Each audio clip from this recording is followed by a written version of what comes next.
you're supreme. Raiders of resale, living the dream. From whatnot to eBay, we score the loot. Vintage finds in every pursuit. Tips to cash in, stories so grand. Reselling raiders, rulers of the land. Reselling raiders, treasure we chase. Hathouse fired up, coaching the race.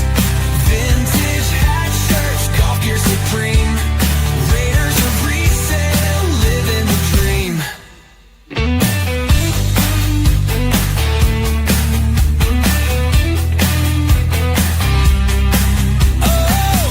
Tune in, hear the lore. Reselling raiders, always more.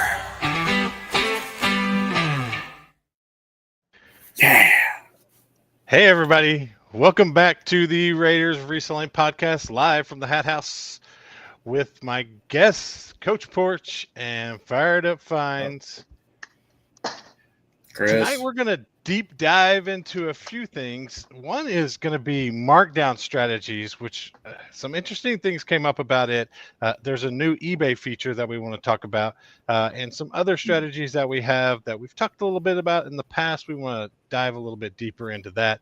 We're definitely going to talk about that. And as always, we want to hear from you guys out there in Instagram land or Facebook land. Get over to YouTube, get in the comments. Why do you need to get in the comments? Because we have a giveaway every week. And what's the giveaway this week? It's my turn. So I have to come up with the giveaway. And I thought I'd give you the choices. I like to give people some choices. First, maybe you're a little nostalgic about the Raiders and you remember the infamous Shake Weight podcast. If you want a Shake Weight, if you want something to remember the Raiders by, I can get you a Shake Weight, but I can also get you a hat shaper. If you'd like to have a hat shaper, I can get you a hat shaper either size. I have plenty made up. You're going with the Shake Weight, Rob? Shake weight. I'm going to sign off now so I can get in the chat. So make sure you guys are in the chat. I'll get you a hat shaper or a Shake Weight, whichever one you wanted. Really appreciate everybody in podcast land out there. We hit 1,000 downloads, all time, which is amazing. So we really appreciate you guys downloading every week. And Absolutely. I kind of looked at the competition, and the one thing that I noticed when I was looking at the competition, we are the #1 rated podcast with an E on it. Yes. Which stands for explicit. So thank you. Mainly Fired Up Finds keeps us in that category of the #1 rated explicit reseller Coach podcast. downloaded 992 of them. Is crazy.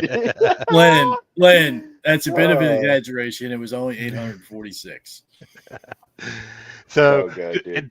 Don't forget either, memberships are live. We have 2 members now. So shout out to the members. Make sure you catch the end of this podcast where we shout out the members at the end, and make sure we connect the Raider community. Really appreciate that.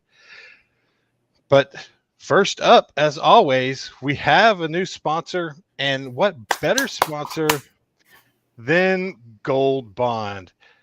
Yo, Raiders, it's Hat House dripping through this blazing July with a shout out to our sponsor, Gold Bond, for sweaty cracks. Some say it's a heat dome that's got you sweating. We're talking sweat pouring from your pits, your back, and yep, even your crack you forgot you owned. Gold Bond's medicated powder hits like rare vintage fine, cooling those sweaty spots and keeping you drier than the clearance bin's charms.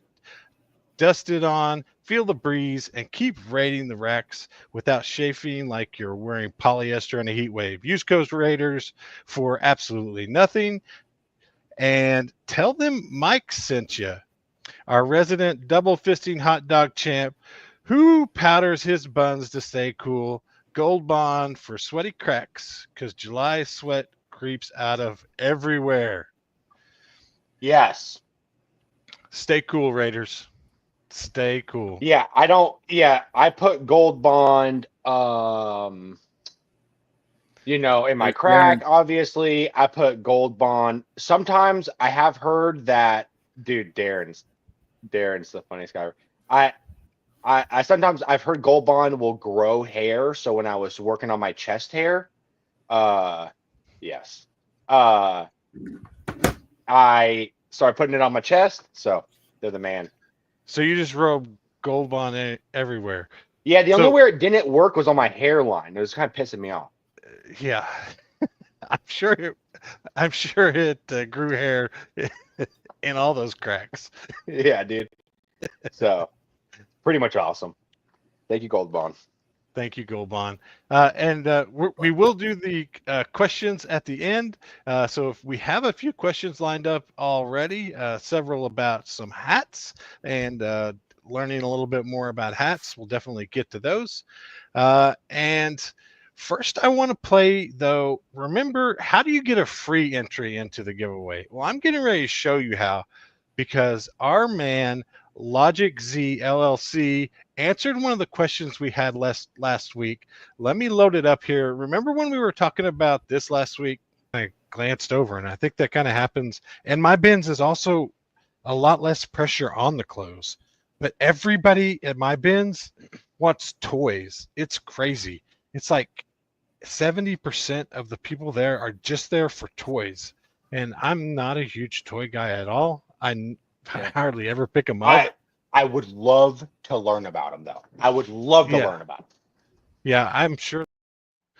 So we asked that last week. We were kind of talking, hey, we'd like to learn a little bit more about toys. And Logic.Z LLC, he gave us a great, he called it a TLDR, too long didn't read, but there's a bunch of great information in here. If you want to update about the toy game, he says the toy game is insane, but here's a quick TLDR. Modern is irrelevant. The market is looking for vintage toys, kind of like clothing we've been talking about. There's really only about 15 franchises and brands that make up 90% of the sales. You'd easily be able to list many of them as they're the most recognizable. Teenage Mutant Ninja Turtles, Star Wars, Transformers, G.I. Joe, Barbie, He-Man, Hot Wheels, etc. Selling them is not easy. You really have to know what you're looking for to make the big money. The same exact toy could be a slight variation, or missing one small accessory could be the difference in $10 nobody wants or $650, the version that every collector wants. There's hardly any in-betweens here. The condition matters heavily, the accessories, the box, the plastics. Seemingly 90% of the toys are extremely high sell-through rate and crazy margins, or worth nothing. There's not only a huge barrier to entry regarding knowledge, but also a lot of work and needing to complete your toy set. So a lot of those pieces just to complete your toys. All of these reasons and more is why I say it's a hard market, similar to cards. It's a very, if you know market. The problem is, if you don't know, you probably never know. It's years of knowledge, hard to find the sought after, and either instant or non-existent sell-throughs. So he doesn't, it's kind of doom and gloom for us wanting to get in the toys, but I think there's still, a way. I think there's a way that we could learn. Don't you guys? I really think that there's just so much information at our fingertips with our phones nowadays that it's nowhere near probably the learning experience that he went through to get to where they're at now. Right. You know, I mean, that's years of experience speaking in that paragraph there. But I just think there's just too much information available to not be able to look at something and say, hey, Google Lens this and tell me if this is selling elsewhere. Google's already listening to you. Yeah, I could kind of see what he says. If you're out there in the hustle and bustle of that bin at the time, Right. the people that actually know what to grab will have the upper hand at that time. If you're at the garage sale or whatever and you have time to take a picture of it or whatnot, definitely have time to do the research. No, I get you. But if you're in that hustle and bustle routinely, you see what's being grabbed at that point. That's you learning that.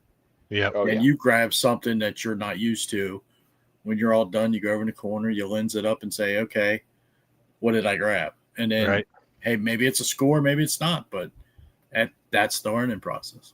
Dude, like one of my favorite things is at yard sales, flea markets, whatever, and somebody will just have, basically a huge tote or bag or whatever, and it'll be like $5, you know what I mean? Or like it'll be some small amount of money, and I'll take the $5 and just like chalk it up initially as a loss, just as a learning.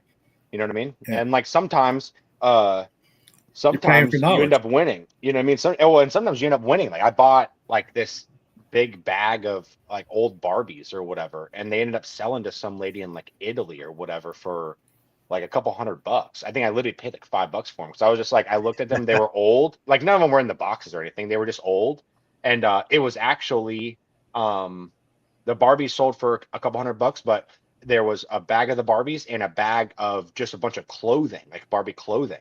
And so when I looked those up separately, kind of just in lots or whatever, there was some insane prices for just like Barbie clothing sets, you know what I mean, just that top and a bottom. Oh yeah. And I had, there was probably, this is probably had 60 individual pieces of clothing. Some of them had like matching top and bottom, some of them were dresses, some of them just were kind of a random. And some lady bought them, I don't remember where, but I think I sold just the clothes for $200 or $300. And she messaged me and said that there was one single piece in all of that she's been looking for her entire life. I don't remember which one it was, but so that one piece of the entire, clothing lot that I took a photo of, or multiple photos of, she saw and made her buy everything. You know what I mean? So it was, but I initially thought, I'll spend this $5 just to learn, just so I don't have to sit here and take time away from going after the things that I know about, to look up all this stuff. I'll spend the $5, take it home, and then whenever I get a chance, I'll kind of look them up and try to learn some more about why this is shitty or why it's good. You know what I mean? So, Fired Up finds fulfilling dreams, one Barbie shirt at a time. Yeah. Yep. They call me the Magic Man. Probably a Barbie mini dress. Yep. Pretty awesome.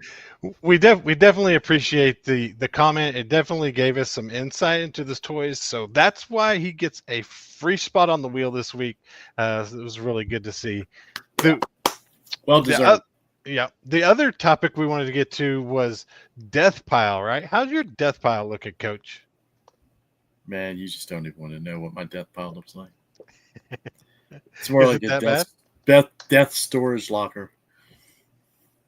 Are you trying to get out of it, or I'm grinding? You know what? I'm grinding through the shows, man. I'm getting it going. I mean, you guys were there this past Saturday. That is 100 something pieces that went out. I mean, they're going. I think, we had that little back and forth today, and it just sticks in my mind. It's that buying versus selling mentality, and the whole thing about going out and sourcing is like crack. You just want to get out there and do the sourcing, the buying, this and the shipping and all that stuff comes secondary, because it's all about the game. Find, yeah. How much of the stuff in your storage locker is actually stuff you sell on your show? What percentage would that be? I would say I'm going to say right now, 85%. That's pretty good. Because I only say that because the other 15% is bags and clubs that I haven't broached selling on Whatnot yet. So they may end up just having to go over to the Bay. Although I might pop off a club show. I mean, I'm getting to a point where I might have a hook in the Japanese club market, right? And so I might be bringing that to Whatnot once a month. You know what my hack is for my death pile? I lock my credit card. I seriously lock my credit card whenever I feel like I have enough inventory for the rest of this month. I just log on to the old Capital One there and I lock the credit card, and I have to go in and manually unlock the credit card and make sure that, hey, I really do need to buy this, or I mean, it kind of sucks at a Whatnot show every now and then. I'll forget that I locked it and I look like the guy that can't pay for his stuff. But I will manually log it sometimes to kind of remind myself, hey, you've told yourself you have enough stuff. Are you sure you want to buy this? And mine's not really, I wouldn't say mine's bad at all. I've kind of built up on hats just because of the rate train that we're trying to do. And I haven't really listed those, but and I'm a little bit different. I have to do it full time, so I have to list this stuff every single day. Right. And I think part-time people, and you get a little cushion, and if you don't list today, not a huge deal. You still got a paycheck coming from somewhere else next week. Right. Mine's a little different in that. How's yours look fired up? You almost grew your death pile exponentially this week. Oh yeah, I almost grew my death pile by 10,000 pieces. Yeah, no, we don't really have a death pile. Like, this is basically the extent of anything that's not listed. I mean, there's like I think 5 or 10 pieces. I think, Mike, weren't you saying last week you had the opposite problem? Yeah, it's because I buy a lot and then sell a lot every week. You know what I mean? So like when I do, like a vintage show or whatever, I'll get 150 pieces or something like that, and then I'll sell all 150 pieces that night. And then I'll same thing with the golf stuff or just whatever it is. The only piles that I have are just Whatnot piles. I mean, things that like I'm not going to list anyway, so they're just in bins collecting for the next show. But right. I don't do, which is a better strategy, how Coach does, by keeping inventory after a show. I mean, not obviously Coach has so much so he couldn't even run. He couldn't even sell all of it in one night anyway. But a long night. Yeah, I sell every single thing that I have in that category that is going on Whatnot, and then for the next week or two, I just re-up on it for the most part. So yeah, like I got a huge bin of hats that is going on the hat show or whatever. We were listening to a lady on YouTube 2 days ago, and she said I don't know how, but her and her husband list 45 items every day, and they say they keep a week's worth of inventory, like unlisted inventory, so that way if they're not finding stuff or whatever, they try to find 45 items every day, and they list 45 items every day. And if they have a bad day or whatever, then they still have some. I mean, there's stuff like sometimes you'll go out and you'll find 50 pieces or whatever, and we try to list 10 or 15 a day. So we'll have it like that, but then there's other times where we just don't go out. So, but we still have some, but it's not necessarily like a death pile, So right. It's yeah. Hey, Logic. Okay. So I'm the only one with the real death pile, right? Did make it into the chat. He's the one that answered our toy question. You got a huge shout out, Logic Z. We're glad you did make it live today. Really appreciate Thank you for that. Welcome. We're encouraging to the best of our ability to, like anybody else. It doesn't have to be toys, but like anything else that we talk about that we're like our niche categories, because we talked about the niches and then the everything guys or whatever. If you're a niche person, or if you know a lot about a certain thing, and you don't have to drop specifics. You don't got to say that like, hey, go to this address on a Wednesday and you're gonna find blah blah blah. But I mean, if there's information that you want to share in just a very broad general term, exactly how Logic did, dude, that's awesome. Because the three of us don't know everything even close, and everybody that listens doesn't know everything. So it's just cool. It's just cool that like people that are in Maryland or in Oklahoma or California can be like, us three are not competing for items. So, you know what I mean? It's cool to be like, just stuff that kind of catches your eye now. So Yeah. we do appreciate that logic. You're the man. Or the woman, I guess you could be a girl, but you're probably a man. So I guess as far as Death Pile goes, it's really our man Rob that's got the Death Pile. Do you think you could go a year without sourcing anything to keep running shows? I don't know that I could go a year. I could go months, but not a year. So basically, Rob, you sell, it's not eBay, right? But on Whatnot, more or less, probably on average, you sell like what, 450 pieces a month, something like that. Maybe if you're doing a show every week, you're selling about 100 and some change every week. Yeah, it's about five. I'd say it's probably right around 500 pieces a month. All right, so 500 pieces. So yeah, you probably got you got a good couple months, dude. You got every bit of 5,000 pieces just in your fucking basement. No, absolutely no. Bullshit, dude. Hey, listen, for everybody listening, I've had the virtual tour of the basement. I'm telling you right now, there's a lot of shit down there. It's absolutely different now. It's absolutely completely different than when you saw it. Like I'll tell you what, there's 3 piles now sitting on that couch that you saw. There's one that's a new with tags show getting ready to go. Right. And then there's one pile there that's supposed to be getting listed on eBay. And then the next pile is for the next hat show. That's all that's in there now. What about all the other rooms? You have like 4 rooms in your basement. Well, the one room is the eBay thing now. I changed that whole thing in the front area where that's one of those big giant steel rolling racks. Yeah. And it's all those we talked about the boxes with your bags and stuff that one time. Yeah. It's full of all that and some inventory of hats. And then the hallway there is the shipping area. And then the back room is what you see me broadcast out of every week. Well, listen, it's my story. I'm going to tell it. He's got 5,000 pieces in his basement. So you can let him tell you what you want. I'm going to guess. I mean, he's got thousands of vintage hats down there in a corner. I can't say thousands, but maybe hundreds. Look at him blushing.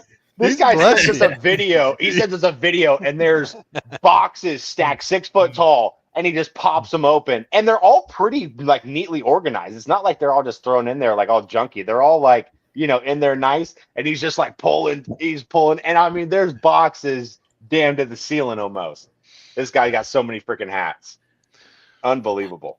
How many pieces, if you were, because you do obviously a lot of your sourcing online, you know what I mean? Mm-hmm. Like, so how many pieces do you think on average you buy per week? On any given month, we'll say.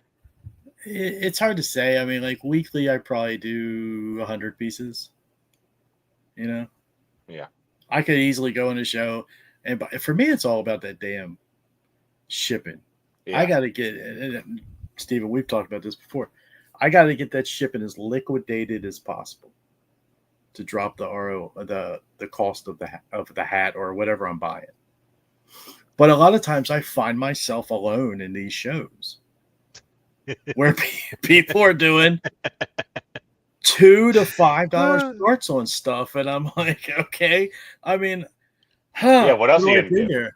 I mean, because I know I'm going to take it and in a month or two put it in one of my shows for triple whatever I'm paying for it.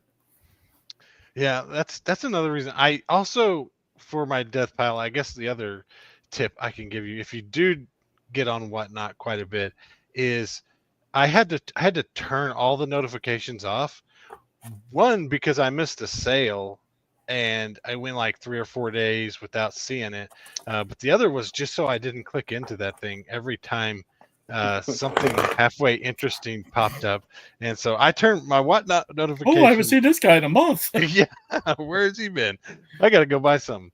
And I like to support when I'm on there. I do like to support. There's a lot of people that I can't say no to buying something from this person. The only way that I can say no is just not to go on there.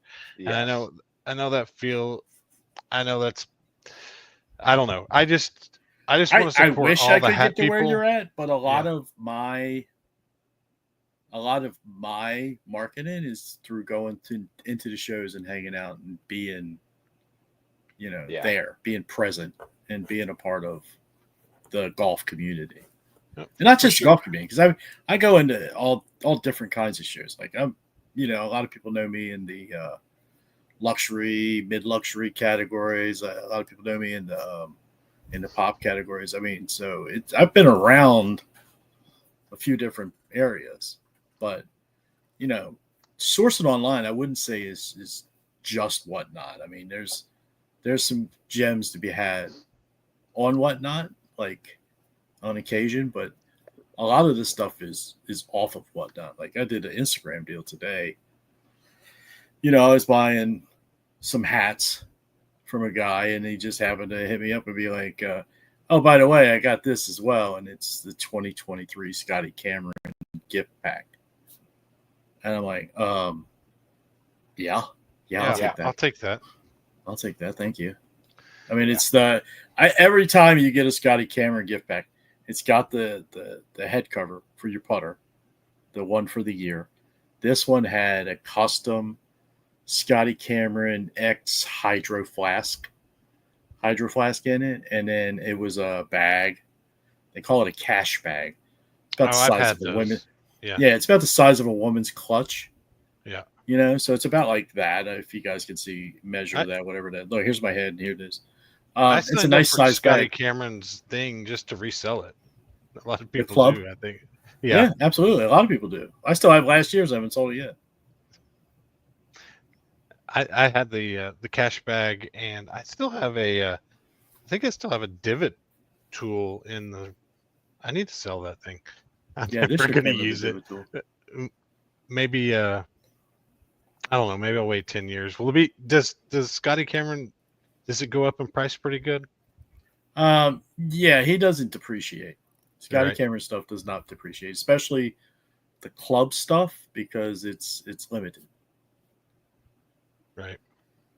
Yeah, the club stuff I know can get crazy high, like insane. Well, I mean, I've seen. Look, I'm not going to name names, but I've seen people that you could go on Scotty's website and buy stuff every day of the week. And I've seen stuff from that website sold on Whatnot in some golf shows. And I mean, I've literally watched people type into the chat, that's on the site right now for $25. You're buying it for $40. What are you doing? And they're just constantly like, they're calling them out. That's on the site right now for $12. What are you doing? And they're just swipe. Yeah.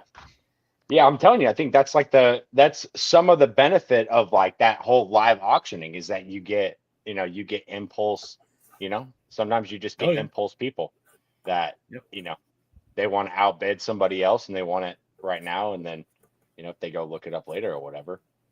Yeah. They're disappointed in themselves. Yeah. Yeah, exactly. They'll be in the corner eating some ice cream. Yeah. Like, damn it. I could only get one scoop today because I spent triple what it was worth.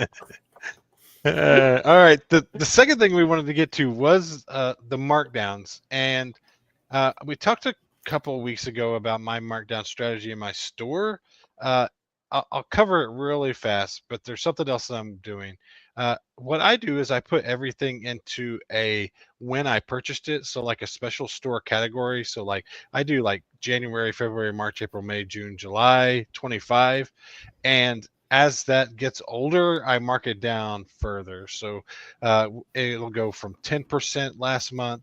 Then 2 months ago will be 20%. And then maybe 6 months will be like 30%. And then anything over 6 months be like 50%.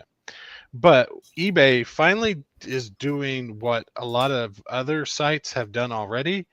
It's really easy now just to do like the automatic markdown as you're listing. If you guys haven't seen it yet, like right as you put the price in, then you can also put in do you want to do a gradual markdown to stay competitive on this item?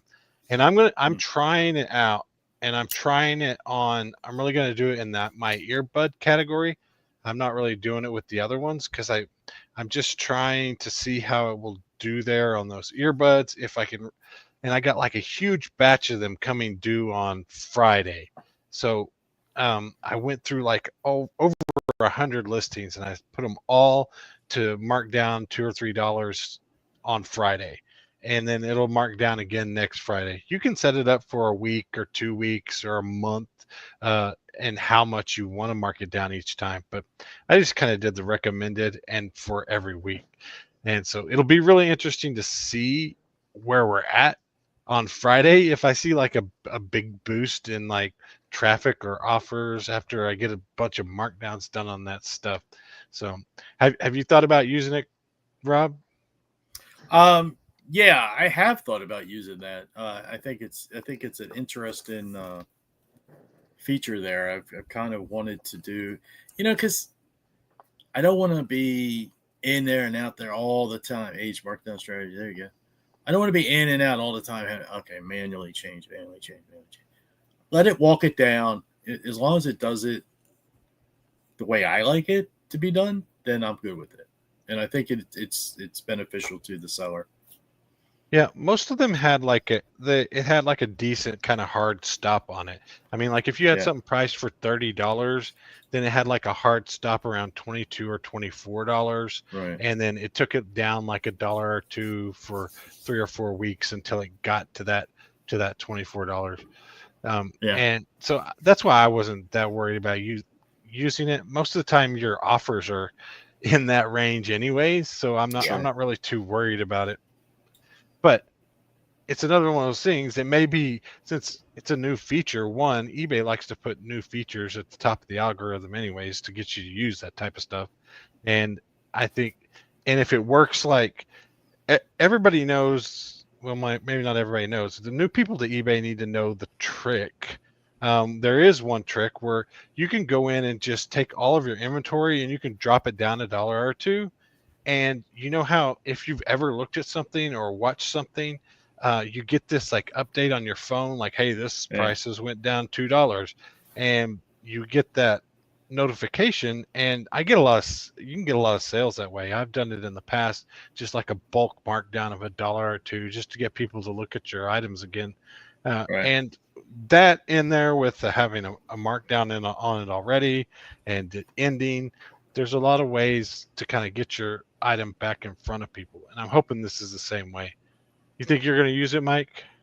Yeah. That's what triggered my text to you guys earlier was, I was listing, on the computer yesterday, and I saw that I do a lot of listing on my phone. So I don't remember if it gives you that it's on the option phone. I don't remember if it does or not. I don't think so. So I don't do a ton of listing on the computer. Amanda does most of the listing on the computer. I don't, but there's some things like when I have to adjust a shipping cost for a policy for a certain item, I can only do it on the actual internet, on the actual like website itself. So I was doing some listing on there and I saw it, and that's why I was like, So I went last night and did like a huge markdown on, there's like 20 items, something like that I've had in my store for over 400 days. So, it's like, which is almost brings it to where it was like some of the first things I ever bought. You know what I mean? Like, it was in the first couple of months at least, you know what I mean? Because like we're going on like 2-ish years, but it was like in the first couple of months of some of the things that I bought that I still have. So I did like 60% or something like that. You know what I mean? So I just did all of those, and then and so it was like 360 days, or like 300 days and older was like 60% off. And then I did one from 199 days to 299 days or whatever, and then that was like 40% or something like that. And then kind of it trickled on down all the way to like 31 days or whatever. But because there's just like stuff that like stuff that has views, you know what I mean? It's not like it's just completely dead, but the shipping was probably too high, or there's something that I just haven't went back and fixed with the listing. So I kind of did it that way. Try to get out some of the like really old stuff. Yeah, I get you. So to answer your question, are you going to use it on the front end? Yeah. So that's what triggered my brain was now I'm gonna do more of my listings on the computer so that I have that option to do the markdown right off the rip. You know what I mean? Yeah. And see how it goes. Like, I don't know how far out I want to stagger it, because there are items that are like, there's like I have a shirt in there. It's like a 80s, like freaking Fantasyland shirt that's like $175, and it has like 300 views. You know what I mean? And so it's like, I don't really care if that sells in like 2 or 3 months. If it sells at 4 months, you know what I mean? Like, I don't need to mark that one down. So I want to be able to control it a little bit better, and I think it's a good way to do that.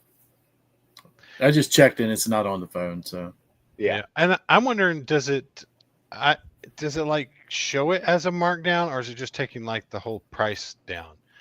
I'm assuming it's just taking the price down and not showing it like on sale. So I'll be interested to see that Friday when some of those take effect as well.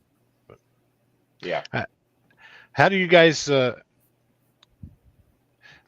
me know out there if who said that they used it. Logic. Logic. Yeah. Logic said I used it on like half of the listings past week. Yeah, and that's what I did. I had my son go in and, hey, just go in there to each one of these listings and click this button and hit save. Nice. And so he went through like 120 of them. There's $10 from the old man. Yeah, exactly. Yeah, dude. It's yeah. He's like super fast at the computer anyway, so he probably did twice as fast as I could. Yeah. Dad, can I fix the scroll speed on this mouse? Whatever you want to do, bro. Just put it back the way you got it when you're done. I was say, you're gonna get back on there and your scroller is gonna go. You're gonna zip 1,000 listings on one roll. Right. Heck yeah. All right, guys. Let's get to. I think it's time for. Okay, Raiders, it's everybody's favorite time. It's time to play Rank It.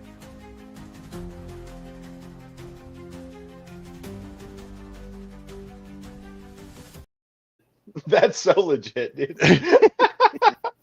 Rank It. My videography skills. I did not pay anybody on Fiverr to do that. I did that all on my own, guys. Yeah.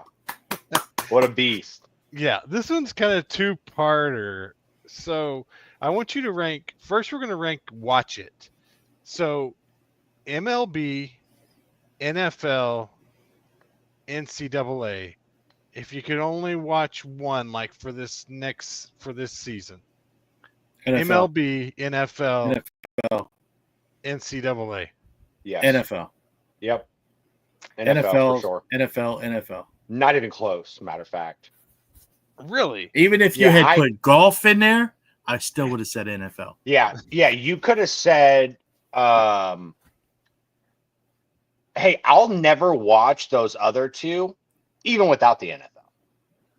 So I'm never going to watch. I'll never watch baseball a day in my life. So, NCAA I'll watch, but you won't catch me watching. I might watch a World Series, like a game, NCAA, and by a game I'll watch like an inning. What sport you're talking about? I'm guessing football. Yeah, I would definitely be. I'm definitely NCAA number one. There's got to be some people out there that'll back me up. I put them as two. A little bit, and then they are my warm up to Sunday. Yeah, then NFL is definitely number two. I don't get as much. I don't get as much fun out of the NFL. Mike's getting his ass kicked. Yeah, Amanda and I love some MMA. Yeah, I watch it. I watch it quite a bit too. But I have the second part of it though is if you could only sell one if you could only pick that up, you could never pick one of the other ones up. Which one would you pick if you could only pick that up to flip? Oh wait, can you wait? Sorry, Same choices. I zoned out because I was reading I was reading Mary's comment. So wait, what did you say again? I said, what if you could only flip one of them? So MLB, NFL, or NCAA, if that's the only thing you could ever flip Same for the rest answer, of your NFL, time. yeah. It'd still be the same answer, NFL. Really? Yes. Yeah, mine would be NCAA. No. And there is much more money available in NFL products and autographs. Yeah. So my reason is availability. There's only 32 NFL teams. There's, 1,000 universities or something like that. There's more than that, but yeah, but you don't have the same return on a tiny little university in Minnesota that you would have on the Vikings. Yeah, but your chances of finding vintage college, or I guess just in general college, he's got nothing to do it. He didn't classify it as vintage. Yeah. I guess, but well, just either way, it's so much more available. So I would go. I'm going quality over quantity then. Yeah, that's fine. Yeah. I'm MLB. Rob? I'm MLB number one all day as far as flipping. That picture right there is $700. Yeah. That's one picture. One picture. I cannot wait until MLB season rolls around each year because the sales seems like all year. Yeah, it's literally like all it takes forever. But and there are a bunch of MLB teams, and there's so many great MLB hats out there. It just seems like I'm going to look it up. I should have looked it up before I asked this question on which market is kind of bigger. Maybe I can find it on eBay, which has more sales. I would guess that the ML. I don't know. You might be right on the NCAA. There's just so many schools. I don't even know how you would be able to find the amount of NCAA. Because you got to think about. I guess if we're just saying NCAA football, then that's one thing. But if you're talking about NCAA sports as just in general, there's you can't compete with the amount of. Even just don't even take like the Central Michigan. Like if you just took all of the big name schools, like the Pac-12s and the Big Tens or whatever, and SEC, you want to do and just all D1? Of the big. Yeah, there's D1 schools that are like you never even heard of that are D1. You know what I mean? Like, guys in the chat are with me on this MLB thing, though. Some of them are. I'd like to hear what you guys think. There's 365 D1 schools.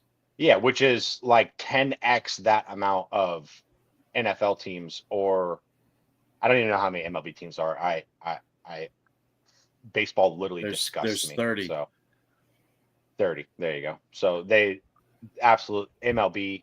I would sit here, dude, and I would breathe on the window and draw photos and draw pictures before I watch an MLB game. And I'm not even joking when I say that. I'm not even joking when I say that, dude. They got a pitch clock now. It's sped up.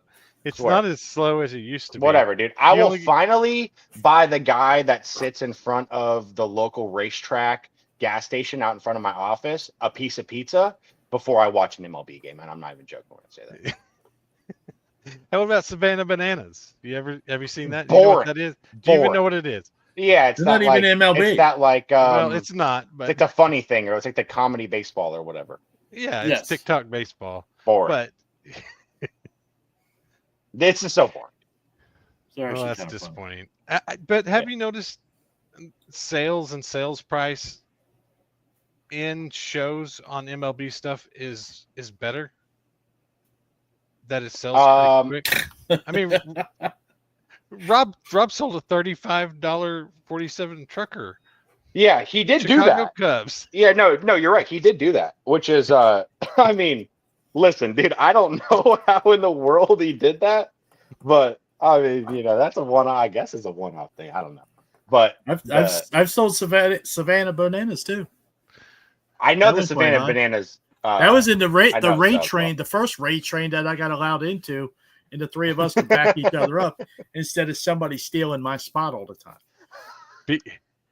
Beecham's on the NCAA as well. I'm torn. I think the NCAA hats, as far as some of the look and the styles and the logos, are better than MLB ever could be.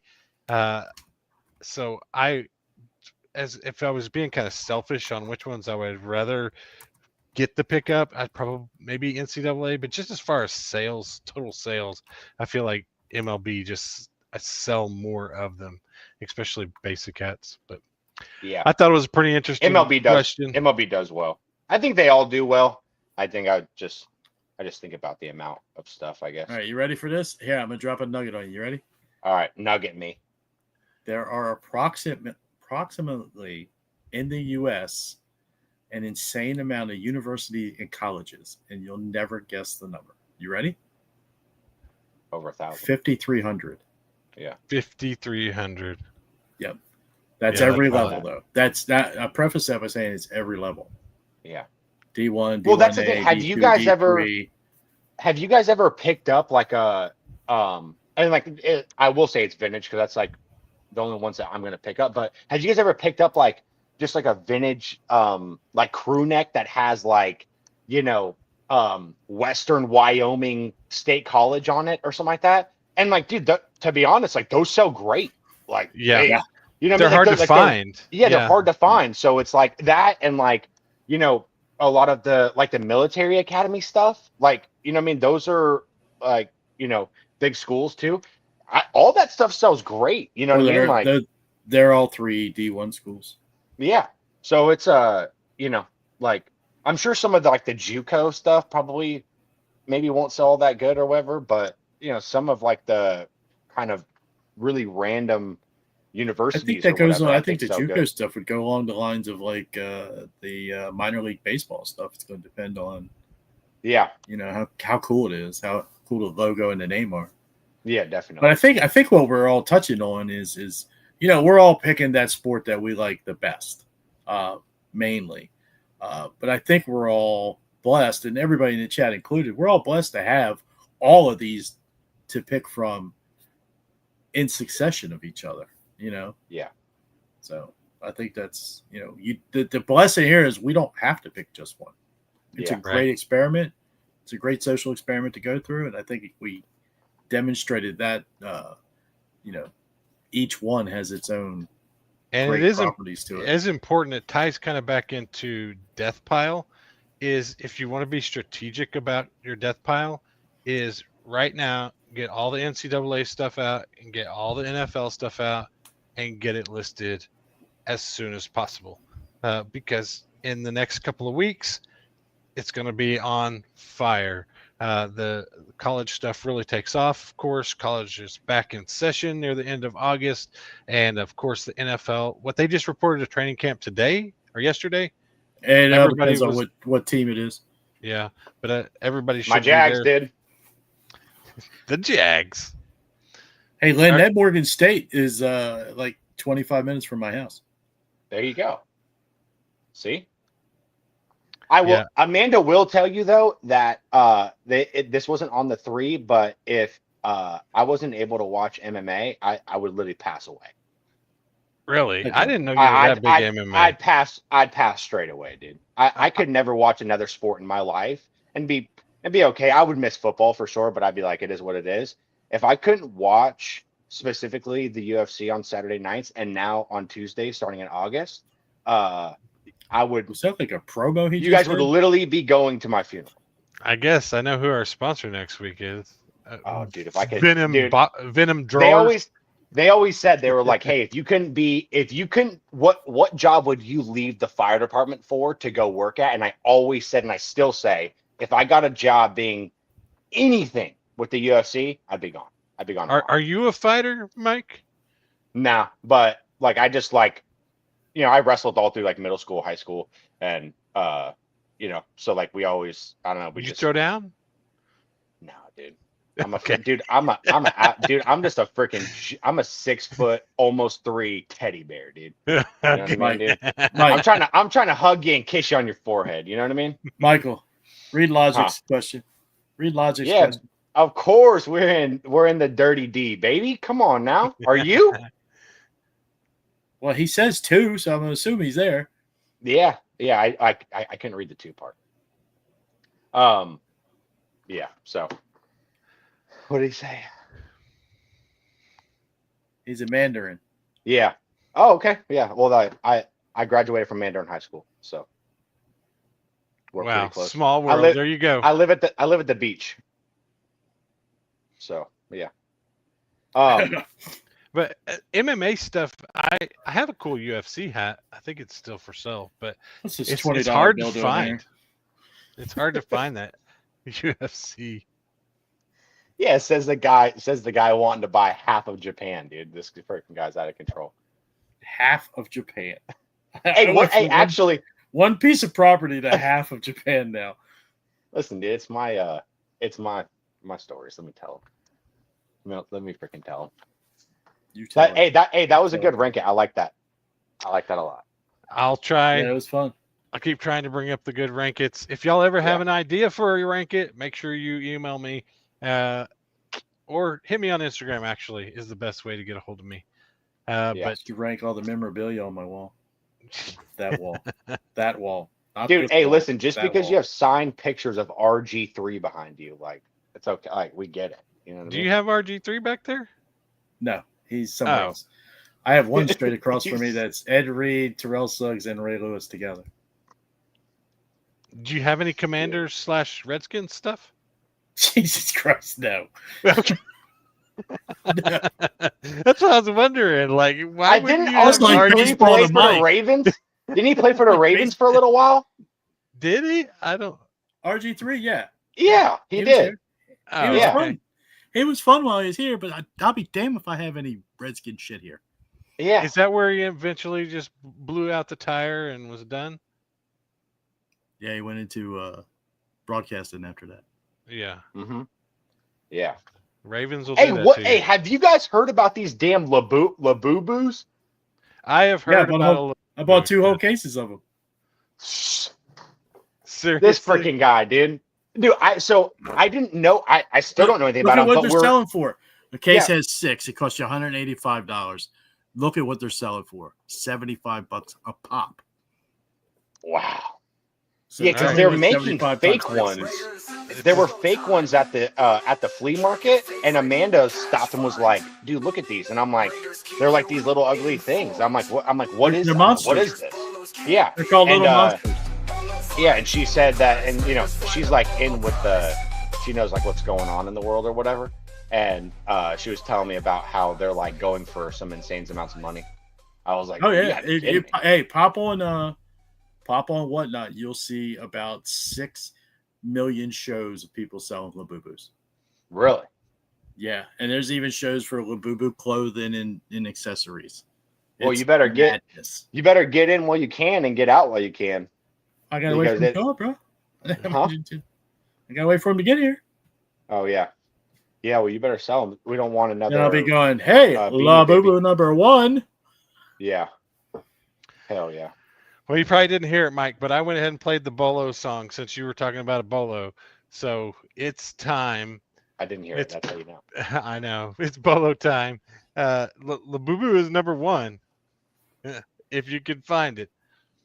Yeah. What do you They're guys difficult to get. They're difficult to get because they're sold through Pop Mart. That's where you get the real ones. But Pop to Mart? get Pop Mart, yeah. They actually have stores around the world. They're pop-up stores. Pop Mart, pop-up stores. Anywho, but they're hard as hell to get. I mean, you got to go on their app and you got to be there right at that second to buy them. And Is that what somehow you I got did? Or did you get a second hand? No, I bought them for Pop Mart. They're shipping them to me. Huh. I watched the timer click down to 1 second, and I went to my cart and hit buy, and I bought them. But my BOLOs, other than Labubu, were for I'm going to talk about something near and dear to my heart, and it's Titleist products. Now, I'm going to show you a FootJoy and then an RLX, and they both have had Titleist added to them. So Titleist, look for Titleist add-ons and look at the increased profitability. Like this one right here, you can see has the Titleist badge on the sleeve. Mm-hmm. And then this one has the Titleist on the breast. But the profitability skyrockets on these two shirts. Yeah, Titleist stuff is hard to find on a polo. Yeah. Now you got another one here I'm going to tell you about. Samantha Brown. I guess it's luggage. Samantha Brown Luggage. And you'll see a lot of these in yard sales probably. But here's some of the smaller pieces. All right. And then here's a combo. This is apparently this combo is pretty popular. All right. And then here you go again. Oh, Steven, I really should just send these to you. Another two-piecer. Samantha Brown 2-piece luggage for $250. Yeah. Golly. Samantha Brown Luggage is hot. I've never heard of that brand. Is it I didn't pretty much either. designer? I guess she's the designer and creator, and apparently it's very good stuff. Lasts a long time, and it's very desirable. Logic, that is true. All right, what do you got fired up? I'll drop two. I'll drop a vintage piece and then a women's piece since we're getting in the women's game. These old vintage iron-ons, they're usually just like basically like old blanks, and then it'll have a an iron-on, usually of like a person. Like there's a lot of like Elvis Presley ones, stuff like that. This one was Cheryl Teague's. Cheryl Teague. Yeah. It was like the print the print actually had the date on it, 1978. Oh, there you go. Uh-huh. She The was shirt a was bikini model? Yeah, she was like a Cheryl bikini Teague's? model Yes. or She whatever. was This one is of what she the- looked like. One of the first top bikini models. Yeah. So it's like it's an old shirt. It was on a Chet tag. I He's right there got with right it. there with Farrah Fawcett. Yes, I got it for I don't remember. The only what reason I paid. know Farrah Fawcett is from Shawshank Redemption. Oh dear God. Anyway, go ahead. I don't remember what I paid. It couldn't have been much, but it sold for $100. It wasn't even a best offer thing. They just bought it. So that was cool. Just look for old iron-ons. The price will depend on what the iron-on actually is. You'll know it's an iron-on because it won't feel like, this shirt is like screen printed into the shirt. These are like very clearly ironed on. And then this one that we sold last week, I believe. This one was really cool. This one is called Bazaar de Christian or whatever. It's just the pattern alone deserves a lookup. And Is that Christian Louboutin? No. Is that Christian Louboutin? No, it's Christian LaCroix or something like that. But Roy? yeah, that's what the tag looks like. It just has a great pattern. It's got flowers on it. It's all plaid. It was like That was wild. kind of like a short full zip jacket. We had it listed for 85 and it ended up selling for 55. But He's French. it was another one that was pretty quick. Yeah. So those ones are good. I think we've actually found another one since then, and all the listings and solds are from $50 on up, just depending on the size and the design and all that other stuff. But normally, especially me, I don't know the most about women's clothing. So when and if I do look for women's stuff, it's really like the design and the patterns that will like at least get me to look up what it is. That and the tags. The tag. I'm probably not going to look up that many screen printed tags. I'll look up tags that look a little more high quality. Older. So yeah, older or just like, just kind of high quality in general. Right. It'll, Right. at least kind of gives you a general direction, so you're not looking up every single piece in a, 500 jacket rack that you're looking through. So While we're in ladies, I know you're getting ready to go to that one, but while we're in ladies, Darren said a long time back he had listed a Harley Davidson women's corset top, and then ChatGPT got him through it because he knew nothing. And I'll comment to that. And some what you're saying, Mike, is women's stuff is hard. I mean, I had 2 years ago when I was selling all new attack stuff. I had new attack women's stuff, and that was easy. But when you're sourcing and searching, when you go so many times to the guys stuff, I mean, I know what I'm looking for right away. But when I get to the lady stuff, it's like, okay, where do they put it? There's just so many more varieties to choose from, to source through. And I mean, I think I've done somewhat of a decent job because I've sold ladies items the past 3 weeks. So, I think it's like anything, as long as you keep working at it and you keep learning, like you with the tags, you keep learning your craft, so to speak, you're going to get to the end result better. Yeah.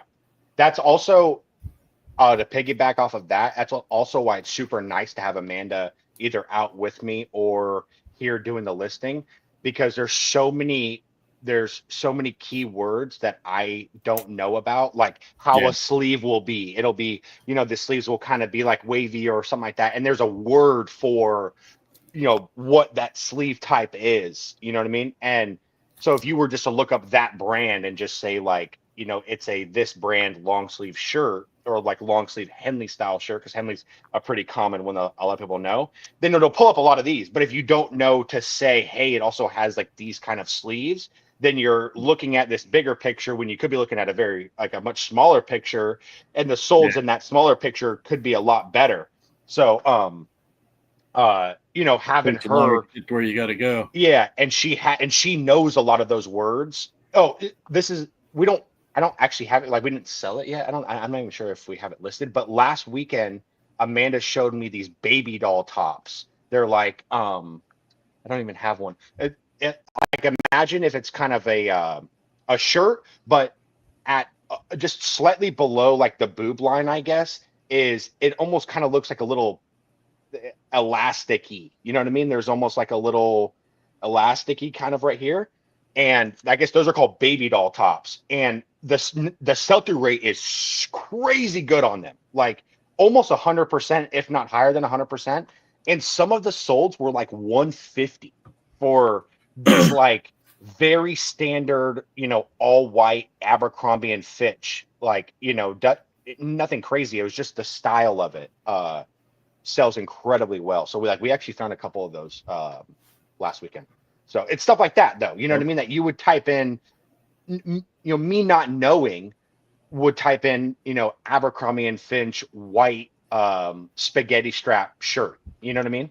But like I'm missing what this little thing right here that goes around like the body of it is called, and that changes the entire trajectory of that listing and of that price. You know what I mean? So like having somebody that knows, like Amanda knows, is like ultra helpful. If you don't, then the Google images and so that are your friend, and just trying to figure out all of the keywords to explain your item as best you can. I'm going to be digging for baby doll tops, that's for sure. Oh, dude. Oh, you literally, you have to look them up, and like you'll be blown away by like what a literally a plain white, no design, no nothing goes for. It blew my mind. I was like, holy shit. So yeah, they're super good. We did have one question right now from about Titleist hats that we might know a little bit more about. Beecham asked about Titleist hats and how they're selling right now. I have found on the Titleist hats, like the basic dad hats just the regular strap back dad Titleist hats are not where it's at. It's usually doesn't do well. If you can get, but it's not always the case because I sold one for $22 this week, but it had like the Titleist patch on the front. It wasn't like the one you see every single time with the The Titleist script. embroidered script written out. That one did a lot better, and then also the panel one with the round Titleist seems to do better. I think when you find the ones that don't look like all the other ones, I think is the ones that get the best price on the Titleist hats. Yeah, I mean, Titleist is like anything, really. It depends on what it is at the time. I mean, because I've had some of those dad hats with the script on them, but had like a cool MLB, and that would be when they did the collab with MLB. Right. Or they'll have the college on them. They did the same thing. They did collab with NCAA.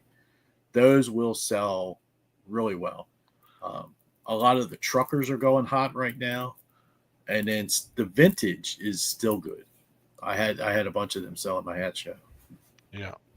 But I'll tell you what really sold in the last hat show. And I know you asked about Titleist, was TaylorMade.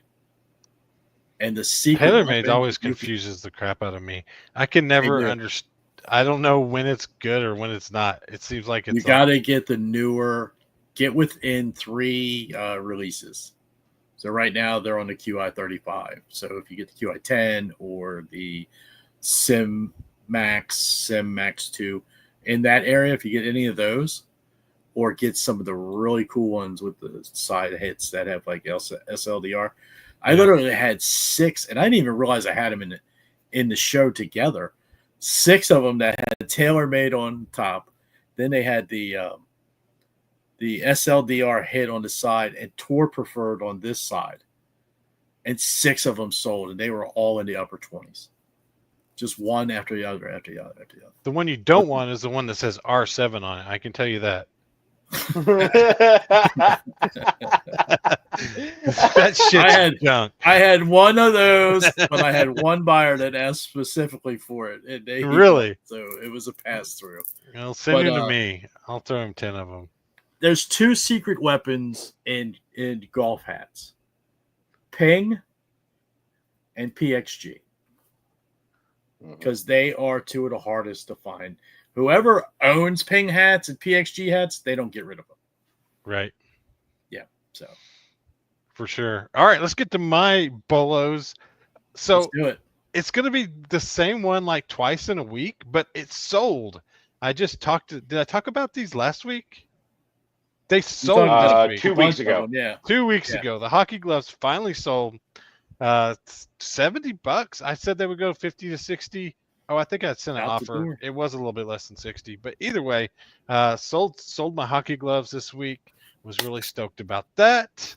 Awesome. Those are the Bauer Hockey Supreme Black 13 inch. Yeah, for anybody that's listening, they're adult senior black 13-inch Supreme 1, and then I can't see the rest of the title, but.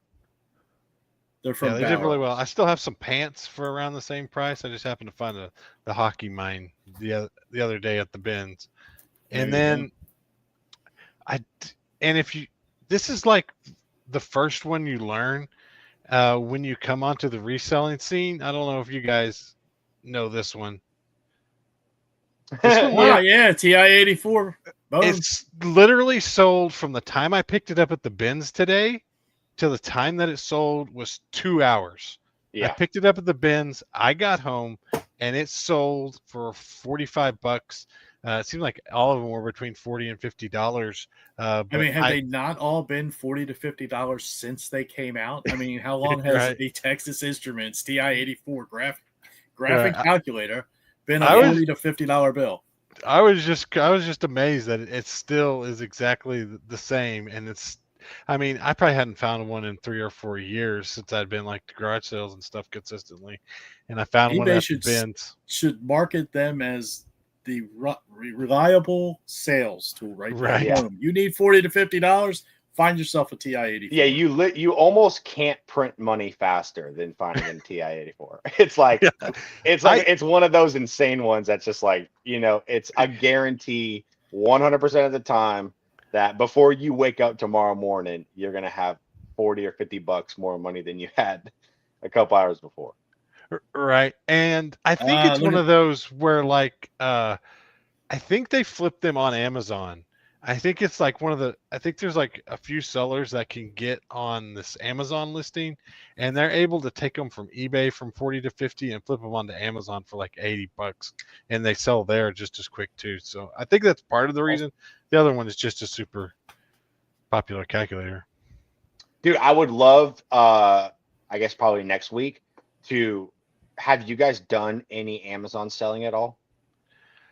Yes, I'm on a few listings. Yeah. Okay. No, I'm going to say no. Yeah, that's one that I would like. That's one that I'm starting to do a little more looking up about. Yeah, I got a shit ton. Well, you already got us mature, so I got a shit ton of golf clubs. I could probably. You got us already ranked with an E. Yeah. Slapped us with the E. Thanks, Coach. I thought you said it was Mike that did it. I think I had one more. I had a hat in case we haven't talked much about hats today, but it's the specialty hats, right? This is O'Brien, and anytime you get a ski hat, this is actually water skiing, or you get like regular skis in these brands, or surf, and you get like the old vintage like corduroy ones. Definitely $30 to $50 usually. This one took a while, but a lot of people, I think, underprice this stuff. O'Brien is a really good water ski brand, but anytime you get the cool 90s corduroy old sports brands, they take a minute to sell, but they eventually sell for pretty good money. So keep an eye out on those. Awesome. Old corduroy right. Hats in general do really good too. Yeah. Right. Let's see what questions. Let's wrap up the Q&A. Darren's first question was from earlier that we haven't got to yet. He says, "My question tonight for you guys is, what percentage do you promote at? I was using dynamic, but now I'm using 7% for everything." Steven? Super hard question to answer. It all comes down. I say 0. Coach is on the 0. I have been everywhere in between. The max I usually go is around 12%. I have been on the dynamic before. It depends on how much velocity do you need in your business for things to move. And if you are trying to, and how much you paid for the item and what your margin is, a lot of it is questions that you have to kind of answer yourself. But I will just say it really just comes down to the velocity that you need to sell things. I think around the 10 to 15% is super high, but it almost it maxes your store potential. I don't think going much over that, you're not going to get any faster sales really. I kind of feel like that's the range where you get the most sales, in between 10 and 15. And then once you drop below 10, I can usually feel like a pretty good tick down when I go below 10. And I know a lot of people stay between 5 and 10, and I feel like that's where a lot of people end up. But it just depends. I play with the percentage all the time.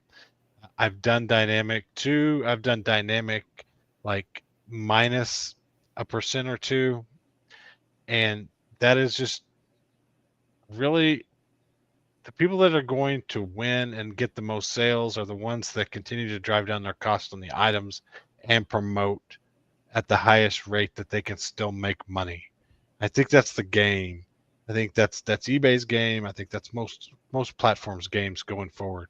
So it's really just on your business how little you can pay for it and how much you can stand to pay. but I wouldn't pay over Steven, 15. did you promote your listing on the TI-84?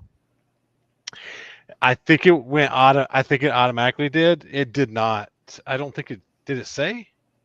I'll be I don't know. interested to know. No, it didn't sell promoted.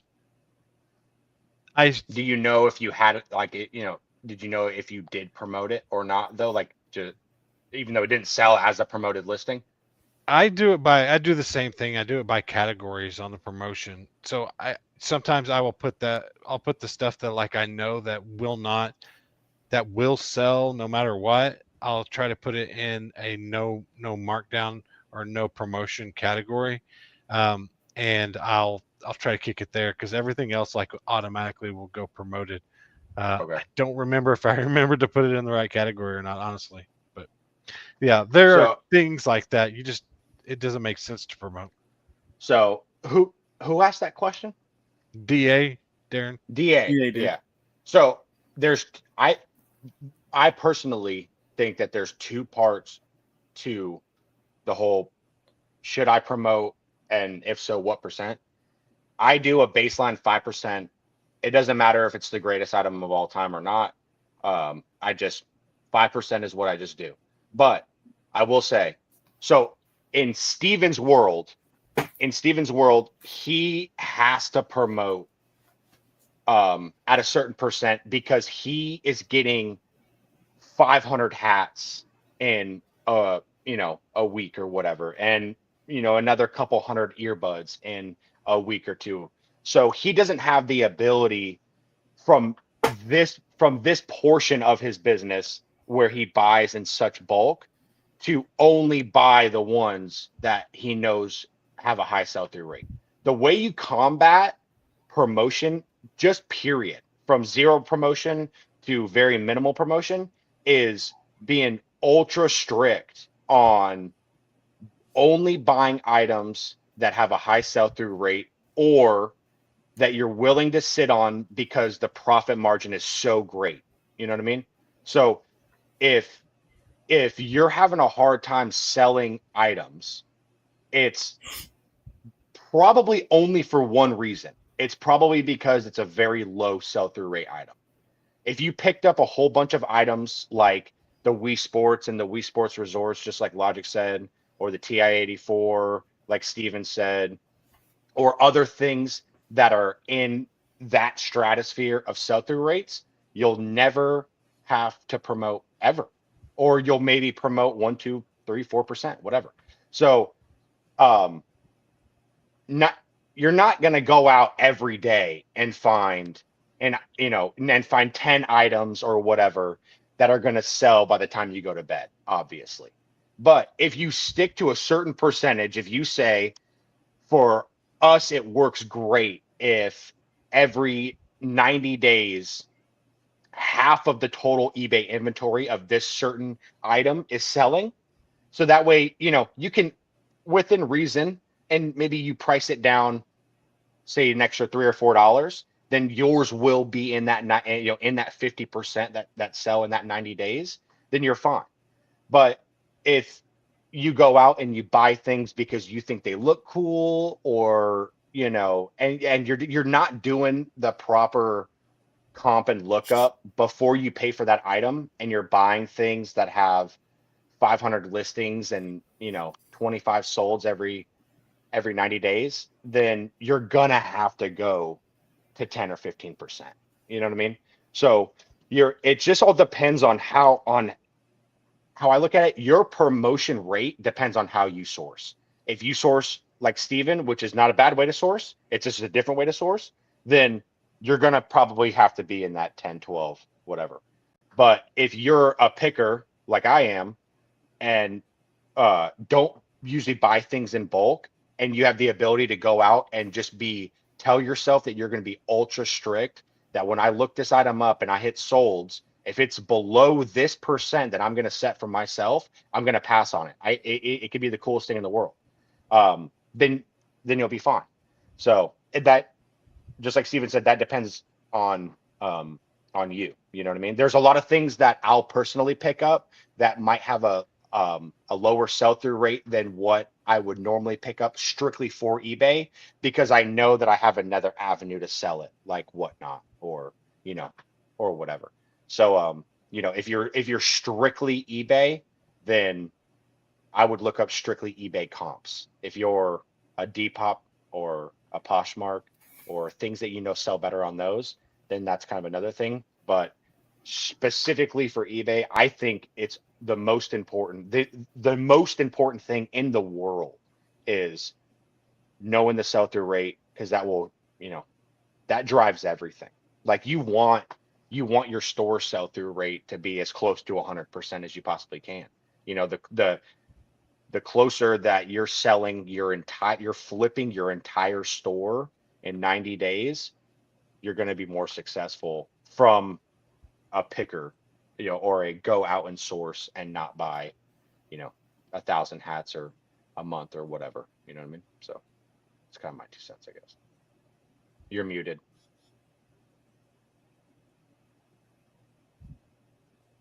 Yeah, that's a hard question to answer, because there's so many variables that go along with it, and I think you wrapped it up pretty well.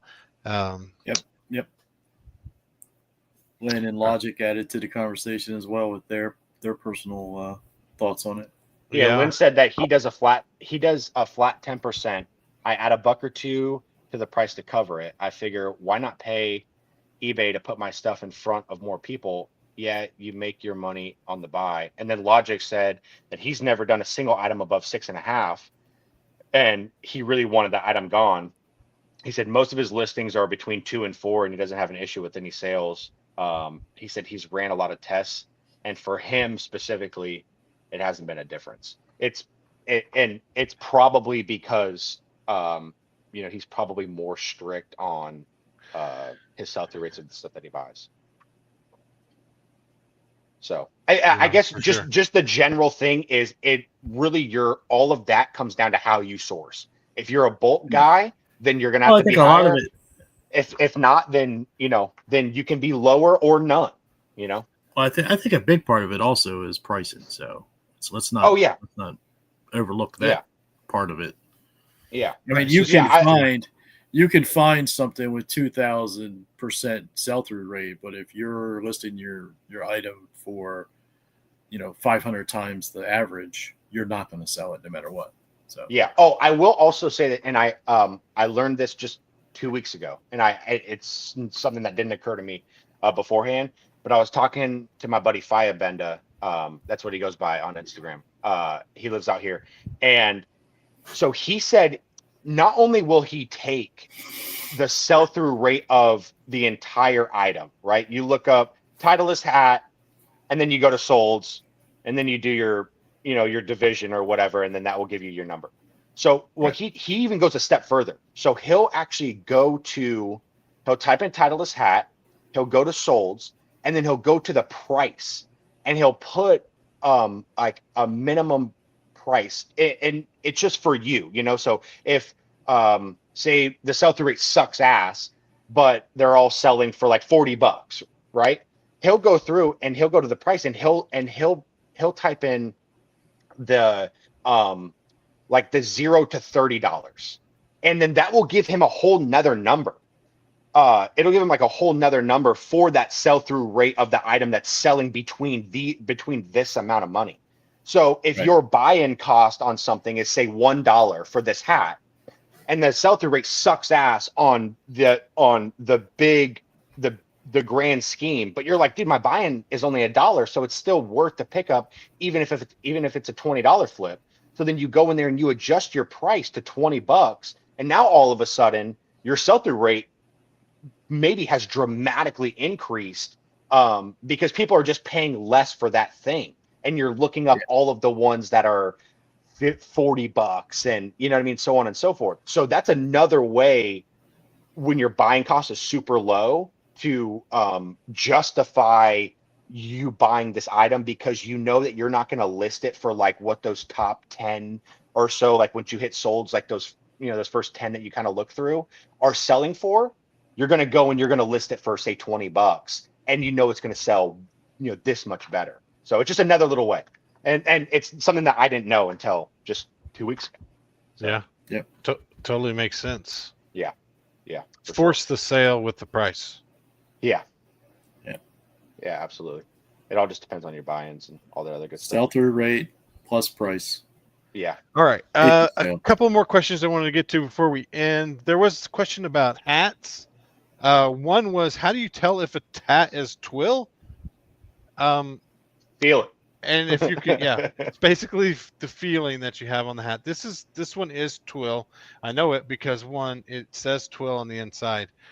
This one is wool. If you can kind of see the difference, the wool. There's the wool hat. It's fibers. Twill hat. The twill is typically 60-40, 60 polyester, 40% cotton. The wool right here is usually 100% wool on that. Typically, the wool hat is worth more than the twill hat will be worth. I actually prefer the twill hat if I'm going to wear one. I just like it better. This one's a little hotter, but the sales price is different. You will get these as well that they're 80/20s. They're 80/20s. They feel not identical to wool, but dramatically different from twill. So you'll know that it's not twill. So right. 100% wool is always going to be, the top of the food chain, and then your wool blends are kind of below that, and then your twillies. But yeah. And there was one other hat specific question that I'm sorry, I don't remember exactly who asked it off the top. And Chris kind of asked a question similar to it last week. He was asking, is a Youngin hat good, or is Twins Enterprise better than Youngin? I think this is where a lot of people that start selling hats in the beginning get kind of tripped up. The tag doesn't matter on those types of hats, on those vintage hats. It has more to do with what's on the hat than whether it's a Louisville manufacturing or a Youngin hat or a Twins Enterprise, whatever it is. It has more to do with what is actually on the hat than the brand of the hat from those types of hats. Of course, Logo Athletic, there are some hats that are terrible, but there's some that are awesome. Logo Athletic, Sports Specialties, that's kind of in a tier on its own. But typically on most of the hats that you're going to run into in the vintage style, focus more about what is actually on it. Is it a great company? Is it a great style? Is it a great color? Is it a cool hat? More than whether it's on a Youngin or Twins Enterprise or whatever it may be. Basically, none of that shit matters unless it's like those top like Logo Athletic, Sports Specialties, like the starter, like the wool starters, some of those like really top ones. Other than that, the only one that I can really think of that would be, I guess, kind of tricky as far as like the brand is if you find a Logo 7 shark tooth, which is going to be a twill hat, which we already went over, and a Logo Athletic shark tooth, which is probably going to be a wool hat, then but they look virtually identical, but the price difference is like quite a bit different. But that's really the only time that I ever like think about the brand being worth anything. It's just like there's like 4 or 5 maybe in that really high tier. Especially like old truckers and that style of vintage, or Yeah. even like Those almost never matter. Yeah, or band hats from back then, or it doesn't matter. It's more about the age and the style, and if it really is vintage or not, and is more important than whatever it was printed on at the time. Yeah, and that's kind of the same way in T-shirts a little bit. I mean, I know there are obviously top tier T-shirts out there, but a lot of times, T-shirt tags make way more of a difference than hat tags. There's a top tier T-shirt for you right there. This guy's out of control. Yeah. Like a t-shirt, which is it's something that I don't even know about, like a crazy amount, but you can have literally the exact same t-shirt, the same design, the same stitching, the same size and everything. But if it has, like a Fruit of the Loom tag, it'll be this price. And then it'll have a Toltex tag and it'll be this price. You know what I mean? And like sometimes those prices can be like a good amount difference. And I don't exactly know why, other than I know some shirt makers will fit longer or shorter or boxier or skinnier, but they definitely mean way more than hat tags for the most part. Yeah. You also know the best places to get them. What? In some guy's bedroom in his cupboard. Yeah. Yeah, dude. Exactly. All right. Are we ready? Is it giveaway time? Did I miss anybody's question out there? I hope I did not. We will definitely get you next time. Make sure and hit us up in the chat if you have any questions for the next time. It's time for the giveaway. Uh-oh. We're going to give away a hat Giveaway shaper time. or The nostalgia. the nostalgia piece right here, or you can go with the shake weight if you really need to get into shape. Gotta get the shake weight. Just message me after the show and I'll make sure and get your address and get it to you. All right. I think Mary filled out our entries today. Let me get over Amanda to wins. She's still getting this hat. Hell yeah. Yeah, I got it. Hat shaker. Thank you, Mary. What's a hat shaker? All right. Let me get present. Oh, Brandon just popped in. Did you get Oh, Brandon? dude, this Brandon. this little sneaky. Oh, I guess we'll let him in. Brandon is on We the have wheel to. now. Hey, man. We got- made a comment. Last call for Guy missed the whole thing. Had to pop in and just say he had a stutter. Eliminated for late arrival. I agree. All right. Here's All right. everybody. Of course, if you're a member, you automatically get a spot. And if you're a member and you made it, you got 2 spots. And then Logic Z got an extra spot just for his great information that he shared last time and for being here today. All right, here we go. Let's Ready? go, dude. Is it sharing? Click it. Yeah. Okay. Oh, I'm absolutely. Oh, Logic Z. Oh, Logic Z. Logic Z. Oh, yeah. Hey, bring it home, baby. Bring it home. Going to Duval County. We got the hat shaper, whichever size you want. If you want to get on my Instagram, I talk a lot about how to use the hat shaper. So I talk about the 2 different sizes. If you want to watch that pinned video there, you can watch that video about how to use this hat shaper, and then maybe you can decide. Well, wait a minute. Did he say he wants a hat shaper, or does he want? I don't know. If you do want, let's see what the man. The nostalgia.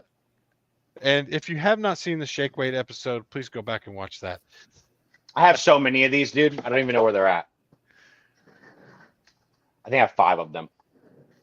All right, Logic Z. Yeah, check it out, and then message me on Instagram, and I'll get it sent out. Yeah, you can DM me there. Absolutely. DM on Instagram. Yeah, get you the smaller one.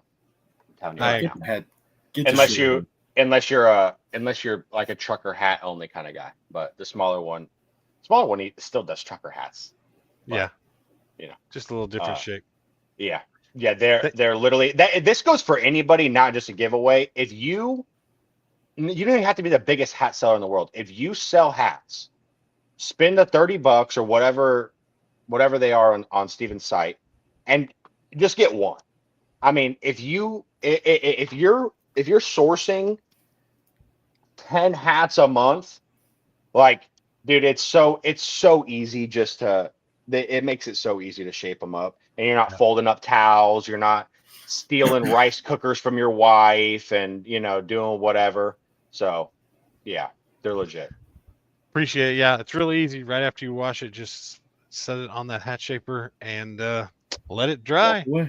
Yeah. All right, guys. Also, oh wait, Steven, before we Almost. go, also, if you guys can't make it in to this Absolutely. live, Thank you, Mary. definitely comment on the YouTube. You don't even have to say anything crazy, but if you have good bolos or good information, or like, you know, just want to say that like I'm the most handsome one of the three of us, or like whatever nice stuff you want to say, drop in there. And if your comment is good, if it's good information or whatever, we'll add you to the wheel. We know people are busy. You know what I mean? Like if you want to provide a little value on the back end, we'll add you to the wheel. And Anybody if you that get picked, then comments mustache ride on this video, you're in.